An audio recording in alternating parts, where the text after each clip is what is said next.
He was very cruel. He was brutal. Just so prone to gun violence. We thought there was firecrackers, and it wasn't. They all had guns, and they said, I'll do 10 years for manslaughter, I'm just shooting him on sight. It's his fault they ended up with a Middle Eastern organised crime squad that targeted them specifically. So how did Middle Eastern crime begin in Sydney? It was always there, but it didn't really hit the forefront until, say, maybe the mid-90s. The Lebanese had kept a low profile. And then about 1997, a guy called Danny Karan, he was very cruel. He was brutal to even his own crew.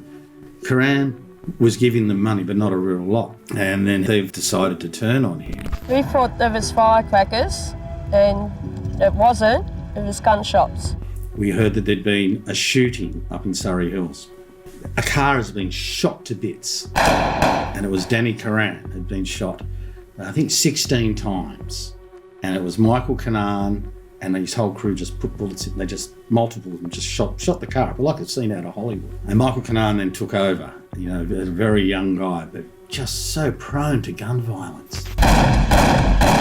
This morning, heavily armed police stormed Karam's flat in a block of units next to where he was killed. Kanaan and his crew were just a law unto themselves. And I know there were guys up at King's Cross who told me that when Kanaan was on the loose, they all had guns and they said, I'll do 10 years for manslaughter, I'm just shooting him on sight. They were that scared of him and his crew. And then there was the shooting at the 5 Dock Hotel, and I think that stunned Sydney. The attack was unprovoked. 4 men in a car pulled up, there was a fight and shots were fired. Michael Kanaan and a couple of his cronies are driving along Parramatta Road, stop at red lights. And there are 3 guys who've come out of the 5 Dock Hotel, and they're basically having a bit of a disagreement, but they're mates, and they're on the footpath. And apparently one of them said something to Kanaan, and he's just out the window, while at a red light, he just sprayed them with gunfire. 2 dead, no reason. He didn't know them. He had no idea. There was nothing they could do to save him. And it was one bullet. One bullet did a lot of damage. One of the guys in that crew rolled, and Michael Kanaan was arrested. He was charged with the murders of the 2 young guys at 5 Dock, and eventually also the murder of Danny Karan, his former boss. At his trial, he represented himself in one of his appeals, and the judge said, if you'd used your mind, you could have been a lawyer, not a killer. You know, he was that bright.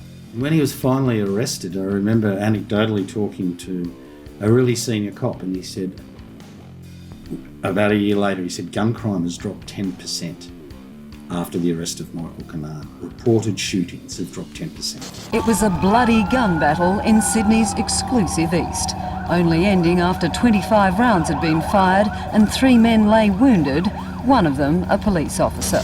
A lot of his cohorts would say it's his fault they ended up with a Middle Eastern organised crime squad that targeted them specifically. At the same time, Sam Ibrahim got anointed as the president of the Granville chapter of the Nomads. Now, this was the first time a Middle Eastern had been given the ascendancy in a bikie gang.